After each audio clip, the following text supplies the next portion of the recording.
Let us consider another question. Given below are two statements. Statement 1. Along the period, the chemical reactivity of element gradually increases from group 1 to group 18. ഞാൻ periodic table consider ചെയ്യണം. Okay, അപ്പോൾ periodic table consider ചെയ്യുമ്പോൾ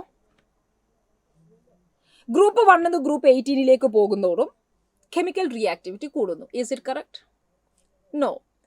periodic ടേബിളിലെ extreme left സൈഡിലുള്ളവരെല്ലാം metals ആണ്. Right സൈഡിൽ വരുന്നവരെല്ലാം non metals ആണ്. നമ്മൾ നോബിൾ ഗ്യാസിനെ തൽക്കാലം മാറ്റി നിർത്തുന്നു. Now what happens? Metals are highly reactive. കാരണം അവരുടെ റിയാക്ടിവിറ്റിക്ക് കാരണം ഓക്സിഡേഷൻ ആണ്. അവർ പെട്ടെന്ന് ഓക്സിഡേഷൻ നടക്കും. Non metals are also highly reactive. കാരണം അവർക്ക് പെട്ടെന്ന് റിഡക്ഷൻ നടക്കും. അപ്പൊ എക്സ്ട്രീം സൈഡിലുള്ള രണ്ടുപേരും ഭയങ്കര റിയാക്റ്റീവ് ആണ്. പക്ഷെ ആ റിയാക്ഷൻ എന്ന് പറയുന്ന ആള് മാറി. ഒരാൾ ഓക്സിഡേഷൻ ടെൻഡൻസി ആണെങ്കിൽ മറ്റേക്ക് റിഡക്ഷൻ ടെൻഡൻസി ആണ്. അപ്പൊ ലെഫ്റ്റ് നിന്ന് റൈറ്റിലേക്ക് ടെൻഡൻസി മാറിയെന്നേ ഉള്ളൂ. Both are reactive. അപ്പൊ നമുക്ക് ഇവിടെ കൊടുത്തിരിക്കുന്ന സ്റ്റേറ്റ്മെന്റ് ശരിയാകുമോ? ഗ്രൂപ്പ് 1 നിന്ന് 18 പോകുമ്പോൾ റിയാക്ടിവിറ്റി കൂടുന്നു. Is it correct? No. What is happening? ആദ്യം റിയാക്ടിവിറ്റി മാക്സിമം ആണ്. മിഡിലേക്ക് വരുമ്പോൾ റിയാക്ടിവിറ്റി കുറയും. പിന്നെ വരുമ്പോൾ റിയാക്ടിവിറ്റി വീണ്ടും കൂടുന്നു. അപ്പൊ ഗ്രാജുവലി കൂടുന്നു എന്ന് പറഞ്ഞിരിക്കുന്ന statement is wrong.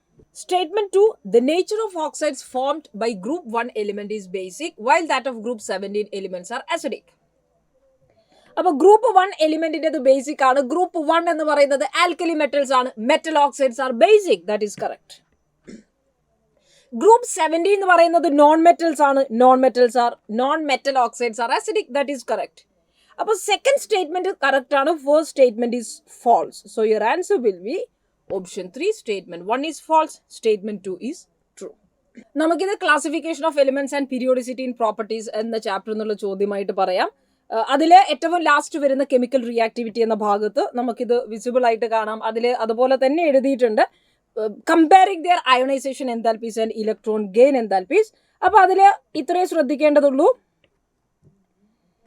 Chemical reactivity, high chemical reactivity ആണ് എക്സ്ട്രീം സെന്റേഴ്സിൽ. മിഡിൽ വരുന്നയാളുടെ റിയാക്ടിവിറ്റി കുറവാണ്. സോ അത് പ്രത്യേകം നമുക്ക് അവിടെ എഴുതിയിരിക്കുന്നത് കാണാം.